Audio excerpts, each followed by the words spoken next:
Here is another true story that I personally experienced. Growing up, I had a friend named Jesse. He'd be at my place very often. He'd even sleep over. One night, he was sleeping on my couch, and he called my name out. He told me he was feeling uneasy and scared, and that he never really felt this way before. He asked if he can sleep in my bed with me. My bed was huge, so I didn't really mind. I put some pillows next to me to make a wall for some reason, and he slept on the other side. This is where it gets creepy.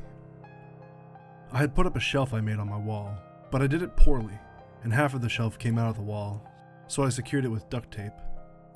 I used to have movie figurines on there, but when it broke I had to take them all down. So the shelf was just kind of hanging there. Well, anyway, back to Jesse and I. We both got chills and started feeling really horrible. It seemed to get darker and darker, even though the lights were already off. We started shivering, and eventually Jesse looked over to the shelf and said, "Hey Ray, do you see that?" I said yes. I thought it was my imagination.